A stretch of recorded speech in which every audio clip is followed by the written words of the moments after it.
Hello everyone, take out your geography book, open page number 49. Here the chapter 7, Human Environment, Settlement, Transport and Communication. हम इस chapter 7 पढ़ रहे थे। मैंने उसके फर्स्ट पार्ट में आपको ह्यूमन एनवायरनमेंट के बारे में बताया कि लोगों की जो लाइफस्टाइल थी वो सेटलमेंट की वजह से, ट्रांसपोर्ट की वजह से और कम्युनिकेशन की वजह से कैसे चेंज हुई। अभी तक हमने सेटलमेंट के बारे में पढ़ा था। पहले के टाइम पे लोग जनरली एक जगह से दूसरी जगह मूव करते थे। क्योंकि उनके पास खाने के लिए नहीं होता था। वो खाने की तलाश में वो जंगल जाते थे, जंगल में रहना शुरू कर दिया था या जंगल के आसपास रहते थे। जहाँ पे उनको ईजिली फूड और वाटर अवेलेबल होता था वो वहाँ पे रहने लगते थे। लेकिन अब लाइफस्टाइल चेंज होने लगी है। लोगों को ऑक्यूपेशन मिलने लगा है, लोगों को काम करने के लिए मिलने लगा है, जिसकी वजह से उनको खाना भी मिल जाता है। तो वो अपना सेटलमेंट करने लगे हैं। वो सेटलमेंट टू टाइप्स के होते हैं, परमानेंट सेटलमेंट और टेम्परेरी सेटलमेंट। परमानेंट सेटलमेंट ये होता है जहाँ पे आप हमेशा के लिए रहो, और टेम्परेरी सेटलमेंट का ये मतलब होता है कि आप अपनी जॉब की वजह से एक शहर से दूसरे शहर मूव कर रहे हो, या फिर खाने की तलाश में, या कोई भी प्रॉब्लम की वजह से आप एक शहर से दूसरे शहर जा रहे हो, एक जगह से दूसरी जगह जा रहे हो, उसे टेम्परेरी सेटलमेंट बोलते हैं। पहले के टाइम पे जो हिस्टोरिकल्स थे उनके लिए टेम्परेरी सेटलमेंट था। उनकी जगह जो थी वो फिक्स नहीं थी। उनको जहाँ पे भी उनको लगता था कि वो अपना पेट भर सकते हैं, उनके लिए बहुत ईजिली खाना अवेलेबल हो या फूड या फिर वाटर, तो वो वहाँ पे जाके रहने लगते थे। जनरली पहले के टाइम पे जो हिस्टोरिकल्स थे वो कहाँ पे रहते थे? रिवर्स में या फिर जंगल के आसपास। हमने सेटलमेंट में कॉम्पैक्ट सेटलमेंट और स्कैटर्ड सेटलमेंट पढ़ा। कॉम्पैक्ट सेटलमेंट जो घर बिल्कुल आसपास होते हैं, जिनकी जो फ्लैट लैंड होती है, लैंड बिल्कुल फ्लैट होती है लेकिन घर बिल्कुल पास पास होते हैं। और स्कैटर्ड सेटलमेंट वो होता है जो हिली एरियाज़ में सेटलमेंट होता है, जहाँ पे ऑक्यूपेशन फैसिलिटी नहीं होती है, जहाँ पे जॉब फैसिलिटी नहीं होती है, लोग कुछ कर नहीं सकते काम, वो होता है scattered settlement. Okay, now come to the page number 49। Let's start the new topic, transport. अभी तक हमने सेटलमेंट पढ़ा, अब हम ट्रांसपोर्ट के बारे में पढ़ते हैं। Transport is a means by which people and goods move. Transport वो चीज़ है जिससे लोग और जो सामान होता है ना वो एक जगह से दूसरी जगह जा सकता है।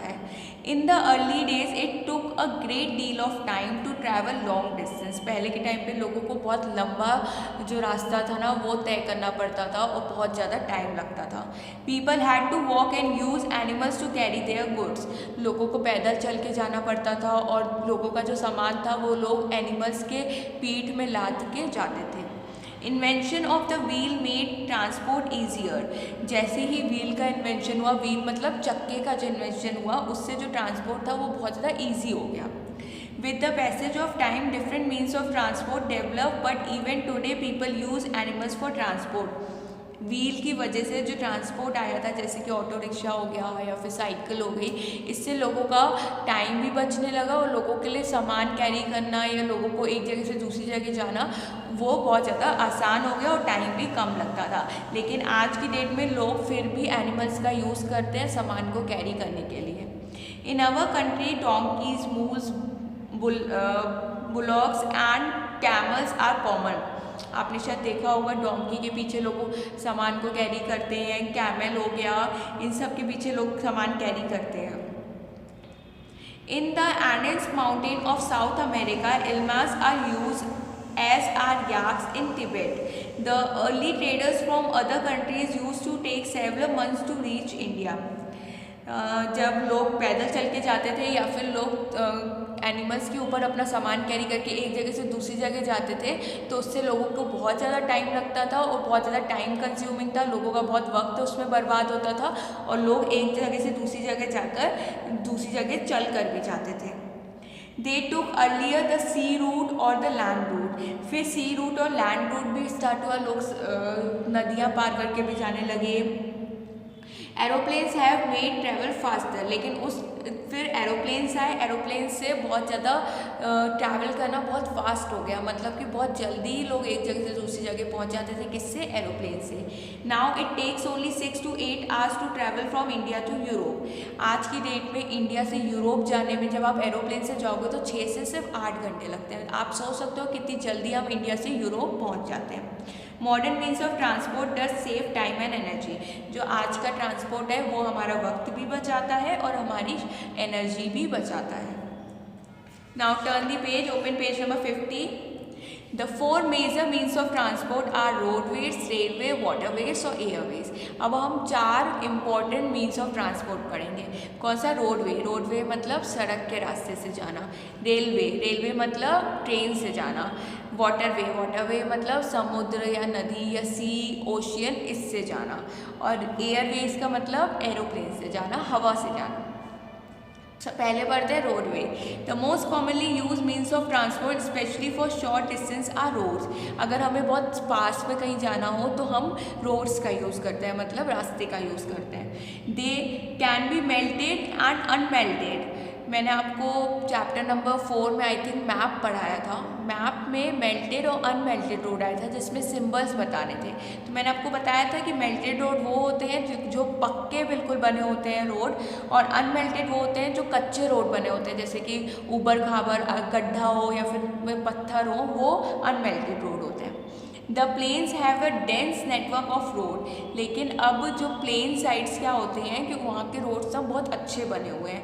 Roads have also been build in terrains like desert, forest and even high mountains. आजकल माउंटेन्स में भी अच्छे रोड बनने लगे हैं, डेजर्ट साइड भी बहुत अच्छे रोड बनने लगे हैं। मनाली ले highway in the Himalayan mountain is one of the highest roadway in the world. आपको शायद पता होगा जो हिमालयन माउंटेन है वो सबसे बड़ा माउंटेन है, तो वहाँ पे जो रोडवे बना है वो सबसे बड़ा रास्ता है, सबसे बड़ा रोडवे है इस दुनिया का।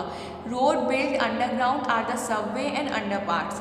जो रोड अंडरग्राउंड बनाए जाते हैं, जैसे कि टनल हो गया, या फिर जो ट्रेन जाती है उस टनल से, या फिर जो मेट्रोज जाती है रोड के नीचे से, उसे हम अंडरग्राउंड या फिर सबवे बोलते हैं। Flyovers are built over rail structures. आपको पता होगा फ्लाईओवर रोड के ऊपर बनता है, जैसे कि सतना सिटी में अभी जो फ्लाईओवर बन रहा है ना, उससे हम फ्लाईओवर बोलते हैं जो रोड के ऊपर बनता है। और जो सबवे और अंडरपाथ उनको बोलते हैं रोड के नीचे, जो रोड के नीचे रास्ता बनता है, और जो रोड के ऊपर रास्ता बनता है उसे फ्लाईओवर बोलते हैं। जो रोड के नीचे रास्ता बनता है उसे सबवे या फिर अंडरपाथ बोलते हैं। ओके, ये है मेल्टेड रोड, ये है अनमेल्टेड रोड। मेल्टेड रोड बिल्कुल प्लेन और अच्छी कंस्ट्रक्टेड रोड है, और अनमेल्टेड रोड जो बिल्कुल ऊबड़ खाबड़ और कच्ची रोड, बिल्कुल मिट्टी, पत्थर, गड्ढे होते हैं इसमें। अब पढ़ते हैं हम रेलवे के बारे में। रेलवे मतलब जिस ट्रेन से जब हम एक जगह से दूसरी जगह जाएं या अपना सामान एक जगह से दूसरी जगह पहुंचाते हैं। The railways carry heavy goods and people over long distance quickly and cheaply. The invention of steam engine and the industrial revolution help in speeding development of rail transport। जो रेलवे होता है ना वो बहुत ज़्यादा हेवी, भारी सामान, और चाहे लोग हो चाहे भारी सामान हो, वो लॉन्ग डिस्टेंस, जब बहुत बड़ा रास्ता होता है ना जाने के लिए कि बहुत दूर जाना है, तो उसके लिए रेलवे सबसे बेस्ट ऑप्शन रहता है, क्योंकि उसमें हम बहुत जल्दी पहुंच जाते हैं और बहुत कम दाम में, मतलब जो रेलवे की टिकट्स होती है वो बहुत ज़्यादा कम होती है।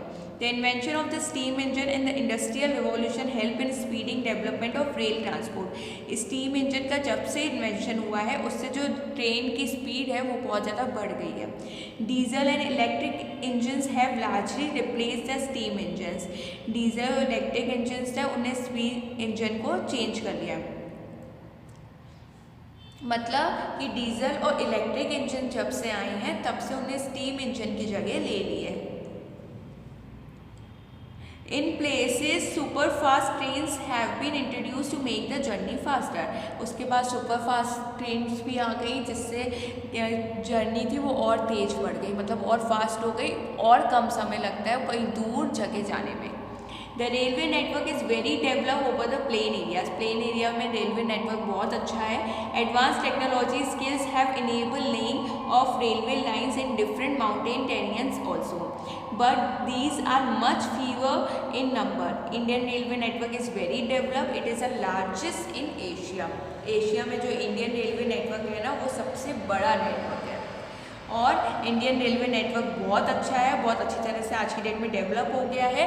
कहीं आपको दूर डिस्टेंस में जाना हो, जिसकी डिस्टेंस बहुत ज़्यादा हो, जैसे कि मुझे यहाँ सतना से अगर मुझे जबलपुर तक जाना है तो मैं ट्रेन ही प्रेफर करूँगी, क्योंकि उसकी डिस्टेंस बहुत ज़्यादा है, जिससे मैं बहुत जल्दी पहुँच जाऊँगी और बहुत कम दाम में पहुँच जाऊँगी। लेकिन अगर हमें कहीं पास जाना हो तो हम रोडवे का यूज़ करेंगे, मतलब सड़क के रास्ते से जाएंगे। Okay, thank you.